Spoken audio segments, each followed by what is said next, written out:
চাই? নির্বাচন চাই। ওই যাহা বাহান্ন তাহা তিপ্পান্ন চাই না। খুব ক্লিয়ার কাট কথাবার্তা, খুব স্পষ্ট। কিন্তু কিছু কিছু উপদেষ্টার বক্তব্যের মধ্যে মনে হয় যে তাদের 5 বছর ক্ষমতায় থাকার একটা খায়ের জন্ম হয়েছে। 5 বছর ক্ষমতায় থাকে জনগণ নাকি তাদেরকে 5 বছর ক্ষমতায় দেখতে চায়। মিথ্যা কথা বলতে চাই। আমাদের নেতা তারেক রহমান খুব স্পষ্ট ভাষায় বলেছে, কোন ব্যক্তির অপকর্মের দায় দায়িত্ব বিএনপি গ্রহণ করবে না। অন্যায় করছেন, গণশত্রুতে পরিণত হচ্ছে, তাদের দায় দায়িত্ব কিন্তু বিএনপি নেবে না। তাদের দল থেকে বহিষ্কার করে দেওয়া হচ্ছে, বহিষ্কার করে দেওয়া হবে। এই কুলাঙ্গার আওয়ামী লীগের আমলে আমাদের দলের নেতা কর্মীদেরকে জুলুম করেছে, নির্যাতন করেছে, পুলিশের নির্দেশনে কাজ করেছে। সেই লোকগুলো এখন বিএনপির মধ্যে ঢুকে পড়ার চেষ্টা করছে। এইগুলোকে প্রশ্রয় দেওয়া যাবে না। যারা প্রশ্রয় নেবে তিনি যত বড় নেতা হন না কেন তাকে ভয় করবেন, তাকে যত বড় নেতা হন না কেন তাকে বর্জন করবেন। বর্জ্য পদার্থের মতো ময়লা জিনিসের মতো তাকে লাশ বিয়ে থেকে ফেলে দেবেন। ওই সমস্ত নেতার আমাদের না বলছেন মাদক, ঠিক কিনা? মাদক উৎপাদ হয়েছে। আমরা এই মাদকের বিরুদ্ধে, এই যারা মাদকের ব্যবসা বাণিজ্য করছে, আমাদের যুব সমাজকে ধ্বংস করে দিচ্ছে, তাদের বিরুদ্ধে আমি জনগণকে সংগঠিত করে খুব তাড়াতাড়ি আমি কর্মসূচি দেব, মানববন্ধন করব এবং গণজমায়েত করব। এবং পুলিশকে বলতে চাই, এই বহুরক্ষায় এই পুলিশের ওসিকে বলতে চাই, যদি আগামী 15 দিনের মধ্যে যে সমস্ত অঞ্চলে মাদকের হটস্পট হয়ে গেছে সেই সরকার থেকে ড্রাগ ডিলারদের বিরুদ্ধে ব্যবস্থা না নেওয়া হলে আপনার থানা কিন্তু মানুষ একটা পরিবর্তন দেখতে চায়। ওই আওয়ামী স্টাইলের গভর্নমেন্ট চলবে না, আওয়ামী স্টাইলের শাসন ব্যবস্থা চলবে না। মানুষ এই আওয়ামী স্টাইলের শাসন ব্যবস্থার বিরুদ্ধে দাঁড়িয়েছিল। মানুষ আওয়ামী স্টাইলের রাজনীতির বিরুদ্ধে 15 বছর পরে রুখে দাঁড়িয়েছিল। সরকারের পরিবর্তন ঘটিয়েছে।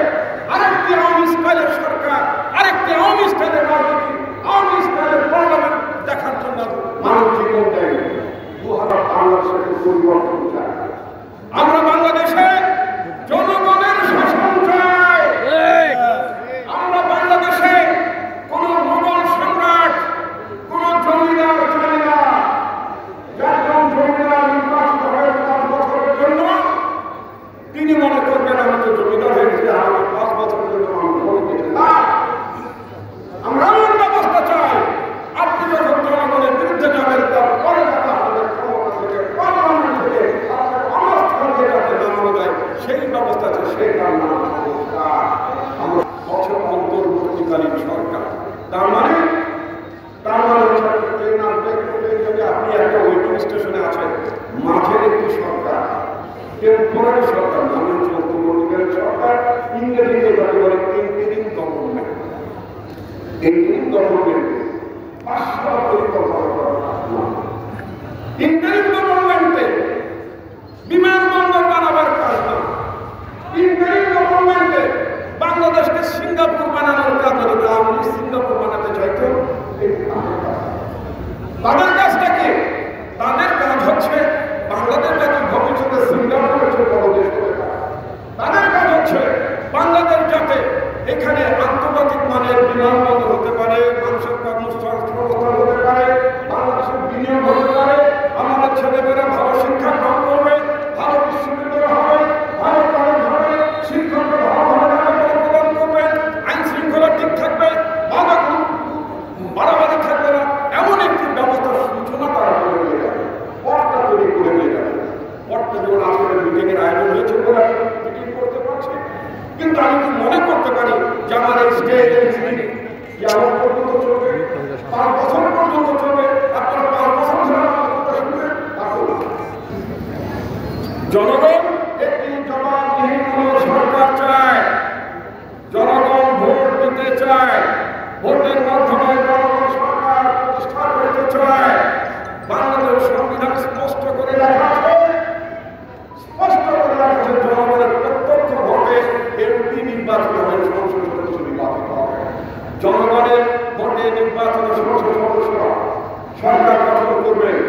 সেই সরকার যিনি মেজরিটি হবেন, তিনি প্রধানমন্ত্রী হবেন।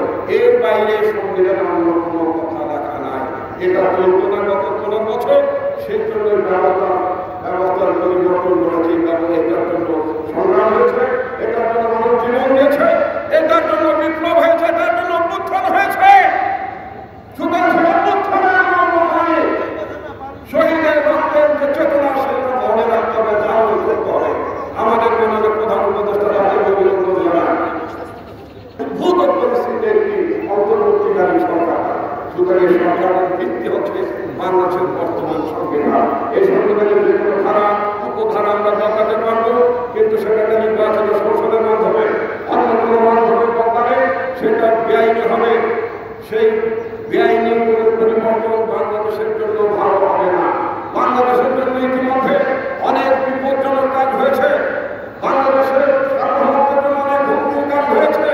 এখানে একটি নির্বাচিত সরকার, এই কারণে দরকার একটি নির্বাচিত সরকার জনগণকে সাথে নিয়ে যে সর্ববিরোধী যে ষড়যন্ত্র আছে সেই ষড়যন্ত্র করতে পারে।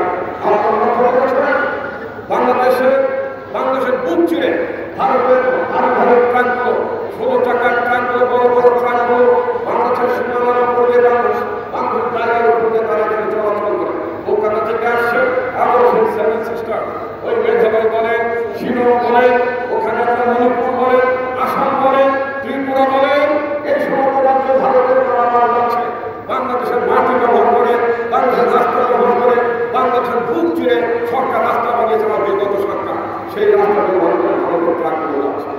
আমাদের মালামাল মাত্র 20 সাল থেকে সরকারটা চুক্তি করেছে, 2020 সাল। মাত্র 4 বছর যাবত আমাদের মালামাল কিছু ভারতের জমিনের উপরে যাচ্ছিল। সেটা নরেন্দ্র মোদী সরকার গত 2 দিন আগে বন্ধ করে দিয়েছে যে বাংলাদেশের মালামাল ভারতের মধ্যে যাবে না। কেন? ভারতের বিমানবন্দর নাকি জ্যাম হয়ে যাচ্ছে, ভারতের সমুদ্র বন্দর নাকি জ্যাম হয়ে যাচ্ছে। আমরা নরেন্দ্র মোদীকে বলতে চাই, আপনার পারিবারিক ট্রাকগুলো যখন আমাদের মাটির মধ্যে যখন যায়, আমাদের পুত্রে যখন আপনার মালামালগুলো যায়, আমাদের রাস্তা জ্যাম হয় না, আমাদের বন্দর জ্যাম হয় না। কয়েক টাকা ট্যাক্স দেন, নামমাত্র একটা ট্যাক্স দেন আপনার। কারণ বিগত যে গণবিরোধী সরকারটা ছিল, সেই সরকার ট্যাক্স ঠিক মতো নেয়নি। আওয়ামী লীগের যে অর্থ উপদেষ্টা রহমান, তিনি বলেছেন নাকি ভারতের কাছে ট্যাক্স দিয়ে নাকি এটা অভদ্রতার কাজ। আমাদের ক্ষেত্রে ব্যবসা করে ট্যাক্স দেবেন অভদ্রতার ব্যাপার। এই যে গোলামিমূলক একটা সরকার ছিল, এই গোলামী সরকার